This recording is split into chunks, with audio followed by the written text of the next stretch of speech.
Welcome to my YouTube channel Sarthak, जिसके अंदर हम कवर कर रहे हैं करंट अफेयर्स।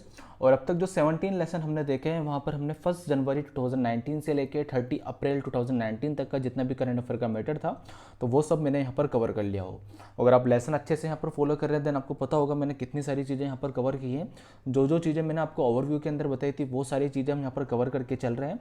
एंड इससे आपको जो जितना भी बैकलॉग था वो भी यहाँ पर आपका साथ साथ यहाँ पर खत्म हो रहा है। तो आई होप आप सारे वीडियो यहाँ पर कंटिन्यूटी के अंदर देख रहे हो ताकि आपका पूरा 1-1.5 साल का जितना भी करंट अफेयर का मैटर है वो सब हम यहाँ पर ख़त्म हो जाए। और अभी हम यहाँ पर अप्रैल मंथ तक पहुँच चुके हैं। तो विद इन 1 मंथ के अंदर हम जितना भी बाकी सारा हमारा जो बैकलॉग है 2019 का पूरा, इसके अलावा 2020 तक का भी अब तक का जो भी करंट अफेयर का मैटर है वो सब हम यहाँ पर ख़त्म कर लेंगे। उसके बाद हम यहाँ पर इकोनॉमिक्स या फिर पॉलिटी या फिर जैसे भी ऑडियंस का रिएक्शन आएगा या फिर जैसा भी मेरे को सूटेबल होगा तो वो सारे जो लेसन्स हैं तो वो हम यहाँ पर चालू करेंगे। तो अगर आपको लेसन अच्छे लगे तो please give it a thumbs up, इसको ज़्यादा से ज़्यादा लाइक कीजिए, शेयर कीजिए एंड चैनल को सब्सक्राइब कीजिए। तो आइए स्टार्ट करते हैं। फर्स्ट न्यूज़ है हमारे पास 1 मई से रिलेटेड ही। तो 1 मई को यहाँ पर क्या सेलिब्रेट किया जाता है? तो 1 May is celebrated as the world labour day. तो अंतर्राष्ट्रीय श्रम दिवस, ये लेबर जिसको बोला जाता है, तो वो यहाँ पर सेलिब्रेट किया जाता है। एंड ये बेसिकली सेलिब्रेट क्यों किया जाता है? तो for uniting workers for social and economic advancement. किसी भी कंट्री के अंदर जो डेवलपमेंट होता है वो होता है कि वहाँ के लोग कैसे काम कर रहे हैं एंड इसके अलावा वहाँ की इंडस्ट्रीज़ कैसे काम कर रही है। अगर कंट्री को एक सुपर पावर बनना है देन वहाँ की इकोनॉमी काफ़ी ज़्यादा अच्छी होनी चाहिए। विदाउट इकोनॉमिक पावर कोई भी कंट्री यहाँ पर सुपर पावर नहीं बन सकती। लाइक हम रशिया की बात करते हैं, रशिया के अंदर मिलिट्री पावर है लेकिन इकोनॉमी पावर इतनी ज़्यादा नहीं है। इकोनॉमी कब बढ़ती है किसी भी कंट्री की? जब उसकी इंडस्ट्रीज़ यहाँ पर अच्छा करती हैं, जब वहाँ पर बड़ी बड़ी कंपनीज़ हो, वहाँ पर FDI अच्छे आए, वहाँ पर प्रोडक्शन ज़्यादा हो, मैन्युफैक्चरिंग वगैरह ज़्यादा हो। जैसे कि आप अमेरिका का एग्जांपल देख सकते हैं, जितने भी बड़ी बड़ी टेक गायंट हैं, चाहे वो फेसबुक हो, चाहे गूगल हो, माइक्रोसॉफ्ट हो, ट्विटर हो, सब जो कंपनीज़ है वो USA से ही निकली हुई हैं। तो हम देख सकते हैं USA वन ऑफ द जो सबसे बड़ी इकोनॉमी है वो आज के टाइम पर है। इसके अलावा मिलिट्री के फील्ड में भी वहाँ पर है। तो लेबर वही होती है कि लेबर के दम पर ही आप इंडस्ट्री यहाँ पर खड़ी करते हो। हर चीज़ के अंदर लेबर आपको चाहिए। लेबर इन द सेंस वो नहीं हो गया कि जो सिर्फ खड्डे खोद रहे हैं। हर चीज़ के अंदर, चाहे कोई भी आप सुई बना रहे हो, चाहे एरोप्लेन बना रहे हो, चाहे आप बिस्किट बना रहे हो, चाहे इसके अलावा कोई भी मशीनरी बना रहे हो, उन सब के अंदर जो काम करते हैं वो सब लेबर ही होती है एक टाइप की। मतलब वो दिन भर जो अपना यहाँ पर काम करते हैं। तो 1 मई को उनके सम्मान में यहाँ पर वर्ल्ड लेबर डे यहाँ पर सेलिब्रेट किया जाता है। एंड आपसे क्वेश्चन पूछा जा सकता है कि इसको कब इस्टेब्लिश यहाँ पर किया गया था, कौन कौन से ट्रीटी के द्वारा इसको यहाँ पर बनाया गया था? तो इस्टेब्लिश इन 1919, ठीक है। तो 1919 के अंदर इसको यहाँ पर सेलिब्रेट किया गया था। तो ये बहुत ज़्यादा इंपॉर्टेंट हो जाता है। क्यों? क्योंकि 2019 के अंदर इसको मतलब कितने साल हो गए, फिर इसको यहाँ पर 100 ईयर्स। तो अगर 100 ईयर्स किसी चीज़ को हो जाते हैं तो बहुत ज़्यादा यहाँ पर न्यूज़ में रहता है। By the treaty of Versailles as an affiliated agency of league of nation. तो ऐसे लीग ऑफ नेशन की यहाँ पर एजेंसी यहाँ पर इसको बनाया गया था। एंड किस ट्रीटी के द्वारा यहाँ पर साइन किया गया था? तो बाय ट्रीटी ऑफ वर्सेलिस के द्वारा यहाँ पर इसको ILO को, इंटरनेशनल लेबर ऑर्गेनाइजेशन को यहाँ पर साइन किया गया था। Become the first affiliated specialise agency of the united nation 1946। तो जैसे कि आप देख सकते हैं कि 1942 तक यहाँ पर जो वर्ल्ड वॉर वगैरह तो वो यहाँ पर चल रहा था, आपको पता होगा इसके बारे में। देन उसके बाद जब वर्ल्ड वॉर यहाँ पर एंड होने को आ गया था, देन उसके बाद ये चला था कि हम ऐसे ही जितने भी मौतें हुई हैं, इतनी जो लोगों की इकोनॉमी यहाँ पर ख़त्म हुई है, तो उन सबको अब हमें ऐसे युद्ध नहीं करने हैं। देन उनको रोकने के लिए एक यूनाइटेड नेशन यहाँ पर बनाया गया। तो यूनाइटेड नेशन की जो फर्स्ट एजेंसी अगर कोई बनी थी कि यूनाइटेड नेशन की मतलब सारे देशों को मिलकर यहाँ पर काम करना है, सारे देशों का पार्टिसिपेशन यहाँ पर रहेगा, तो वो इंटरनेशनल लेबर ऑर्गेनाइजेशन ही थी, ठीक है। तो ये पॉइंट भी आपको ध्यान रखना है। एंड इसका हेडक्वार्टर कहाँ पर है? जैसे कि बहुत सारी जो ऑर्गेनाइजेशन है उनका हेडक्वार्टर होता है जेनेवा, स्विट्जरलैंड के अंदर। एंड आपके मन में ये क्वेश्चन आता होगा कि जेनेवा स्विट्जरलैंड के अंदर ही क्यों होता है? बेसिकली स्विट्जरलैंड के अंदर ही क्यों होता है? क्योंकि स्विट्जरलैंड एक काफ़ी ज़्यादा पीसफुल कंट्री है। स्विट्जरलैंड काफ़ी ज़्यादा यहाँ पर अलग रहती है, चाहे भी कोई भी वॉर हो, कोई भी ब्लॉक्स हो, तो स्विट्जरलैंड कभी उनका पार्ट नहीं होता है। स्विट्जरलैंड ऐसे न्यूट्रल कंट्री यहाँ पर रहती है एंड काफ़ी ज़्यादा जो पीस है उसको वो काफ़ी ज़्यादा यहाँ पर प्रमोट करती है। तो इसलिए देखा जाता है कि मैक्सिमम जो ऑर्गेनाइजेशन है उनका जो हेडक्वार्टर है वो स्विट्जरलैंड के अंदर यहाँ पर पाया जाता है। एंड इसका जो फाउंडिंग मिशन है, मतलब क्या मिशन को देखते हुए यहाँ पर ये फाउंड की गई थी, तो ये क्या है? Social justice essential to universal and lasting peace. तो सोशल जो जस्टिस है वो यहाँ पर ज़रूरी होता है यूनिवर्सल एंड लास्टिंग पीस के लिए। मतलब समानता यहाँ पर रहनी चाहिए, पूरे ऑल ओवर वर्ल्ड के अंदर एक शांति रहनी चाहिए। क्योंकि लेबर जो क्लास है उनका भी रिप्रेजेंटेशन यहाँ पर होना चाहिए, क्योंकि लेबर देश की इकोनॉमी के अंदर इतना ज़्यादा पार्टिसिपेट करते हैं तो उनके राइट्स के लिए हमें लड़ना चाहिए। ऐसा नहीं है कि अब उन्हें एक बॉन्डेड लेबर की तरह यहाँ पर यूज़ में ले रहे हैं, उनको सैलरी उनकी इंक्रीज़ नहीं कर रहे हैं, उनको हजार्डस कंडीशन के अंदर वर्क करवा रहे हैं, इसके अलावा वहाँ पे आपके लिए खाने की फैसिलिटी नहीं है, आपके रहने की फैसिलिटी नहीं है, अच्छे आपके वॉशरूम्स वगैरह नहीं है, अच्छा सीटिंग स्पेस नहीं है, अच्छी एयर कंडीशनड आपको जगह नहीं है। तो बहुत सारी जगह होती हैं, जैसे आप कहीं काम कर रहे हो, लाइक अभी मैं जो ये लेसन रिकॉर्ड कर रहा हूँ यहाँ पे, देन मुझे पता है कि यार क्या क्या कंडीशन यहाँ पर होनी चाहिए। अगर यहाँ पे कोई बाहर का साउंड आता रहे या फिर फ़ैन की आवाज़ आती रहे, कूलर की आवाज़ आती रहे, देन वो जो लेसन बन रहा है ये इतना ज़्यादा अच्छा नहीं बनेगा। वैसे ही बाकी जो लेबर हैं तो वो कहीं काम कर रहे हैं, देन उनका अगर रेस्ट है तो रेस्ट पीरियड के अंदर उनको ऐसी जगह मिलनी चाहिए, चाहे वो कैंटीन हो, चाहे कोई भी हॉल हो, स्पेस हो, जहाँ पर वो बैठ के आराम से अपना लंच कर सकें।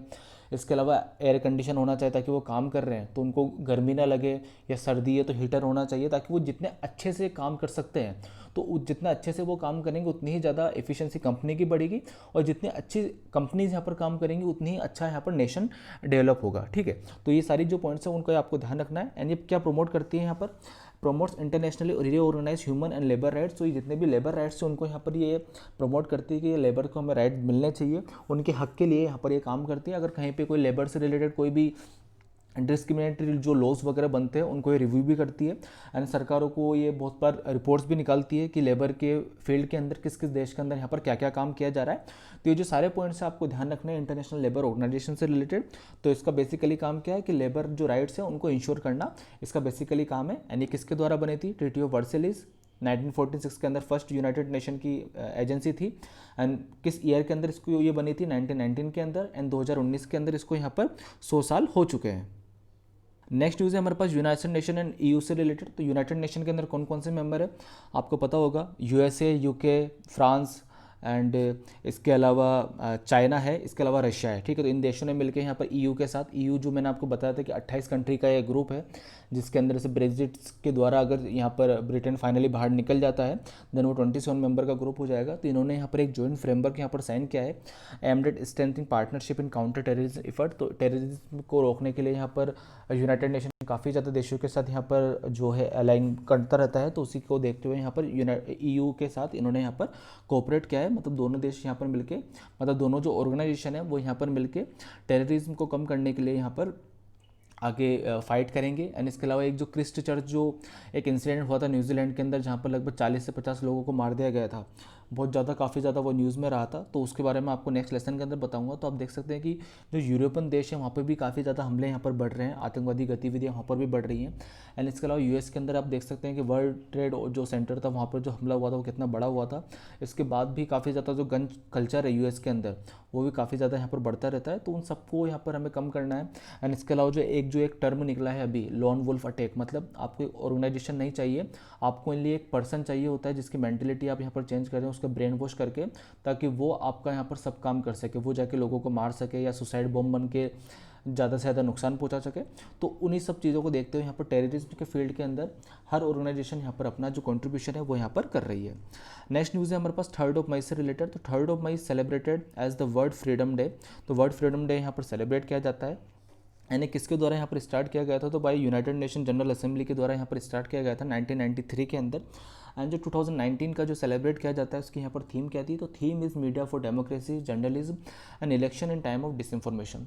तो जैसे कि आप देख सकते हैं कि इलेक्शन के टाइम पर मीडिया का कितना बड़ा रोल यहाँ पर हो जाता है। आपने देखा होगा यूएस के जो इलेक्शन थे वहाँ पर फेसबुक के ऊपर कितने ज़्यादा यहाँ पर एलिगेशंस लगाए गए थे, जो कैम्ब्रिज एनालिटिका का इशू है। एंड इसके अलावा इंडिया में भी कांग्रेस पार्टी एंड बीजेपी जो पार्टी उनके बीच में इश्यूज चल रहे थे कि इन्होंने ये जो यूनिवर्सिटी, ये जो ऑर्गेनाइजेशन है, इसकी यहाँ पर मदद ली थी इलेक्शन को जो मैनिपुलेट करने के लिए। तो वही है कि मीडिया यहाँ पर अच्छे से यहाँ पर काम करे। ऐसे मीडिया को यहाँ पर डेमोक्रेसी का 4th पिलर भी यहाँ पर बोला जाता है। And in the time of disinformation in the sense fake news आपने बहुत ज़्यादा यहाँ पर देखी होगी। कभी भी कोई भी न्यूज़ निकल जाती है, लेकिन फेक न्यूज़ की वजह से होता है क्या है कि आपका एक परसेप्शन यहाँ पर क्रिएट होता जाता है। आप कोई न्यूज़ यहाँ पर नहीं देखते हैं कि नहीं ये फेक न्यूज़ है, सही न्यूज़ है, आप जब उसको फॉरवर्ड करने लग जाते हैं। जैसे कि आपने देखा होगा बहुत सारे जो स्टूडेंट्स हैं जो वीडियो देख रहे हैं उनके मम्मी पापा होंगे, तो वो क्या होता है, मैसेज आता है कि नासा ने ऐसा बोला है कि आप दिए जलाओगे तो दिए से लाइट निकलेगी, उस लाइट से वायरस मर जाएगा, ठीक है। या फिर थाली बजाएंगे, थाली से इतनी जो फ्रिक्वेंसी निकलेगी उससे वायरस यहाँ पर ख़त्म हो जाएगा। तो आप देख सकते हैं कितनी सारी जो चीज़ है वो फैलती रहती है, उसको हम सेलिब्रेट यहाँ पर सर्कुलेट करते रहते हैं।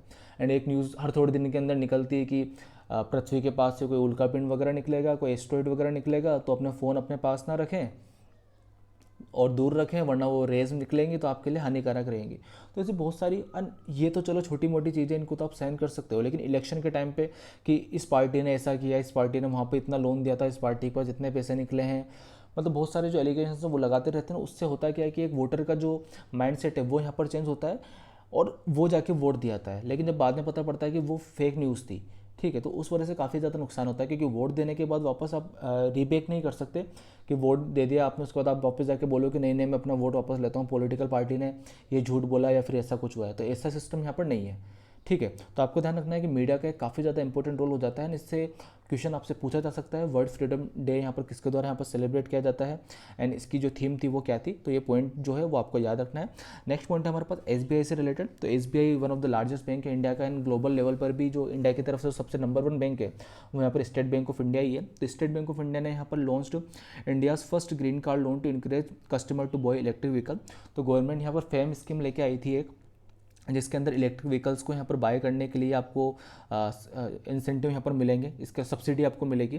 तो एसबीआई ने उसी फील्ड के अंदर काम करते हुए क्या किया है कि अब अगर आप ग्रीन व्हीकल यहाँ पर लेते हैं, ग्रीन कार जो लेते हैं, मतलब जो इलेक्ट्रिक व्हीकल्स यहाँ पर लेते हैं, तो उसके लिए आपको यहाँ पर लोन दिया जाएगा, एंड जो एग्जिस्टिंग लोन प्लान होगा एसबीआई का, उससे आपको एक कम रेट पे मिलेगा। कितना कम रेट में मिलेगा?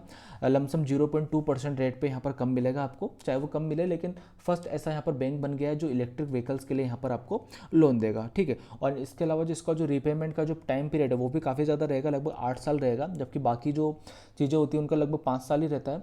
लेकिन इसका आपको और ज़्यादा टाइम दिया गया है कि आप, ताकि इससे क्या होगा, एक पोल्यूशन भी यहाँ पर कम होगा, इलेक्ट्रिक व्हीकल्स भी बढ़ेंगे यहाँ पर, देन उससे ओवरऑल जो, क्योंकि पोल्यूशन कम होगा तो लोगों की लाइफ एक्सपेक्टेंसी बढ़ेगी, लोगों का जो वर्क हैबिट है वो काफ़ी ज़्यादा बढ़ेगा, लोगों का जो छुट्टियाँ लेने का जो कल्चर है वो भी कम होगा।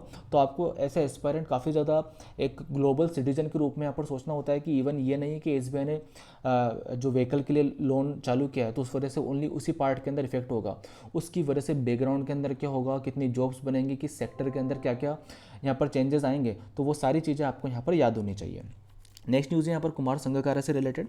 तो कुमार संगकारा को यहाँ पर फर्स्ट नॉन ब्रिटिश यहाँ पर बन गए हैं to head Melbourne cricket club. तो एमसीसी जो क्लब है ऑस्ट्रेलिया के अंदर, जो 1838 के अंदर यहाँ पर फाइंड किया गया था, तो उसके यहाँ पर ये यहाँ पर हेड यहाँ पर बन गए हैं। इन कुमार संगकारा आपको पता होगा 2011 के अंदर जो टीम इंडिया ने वर्ल्ड कप जीता था, तो उस टाइम पे इनका भी फेस यहाँ पर दिखाया जाता है। जब धोनी यहाँ पर छक्का मारते हैं तो पीछे जो कीपरिंग कर रहे थे, विकेट कीपर थे श्रीलंका के, वो यही थे।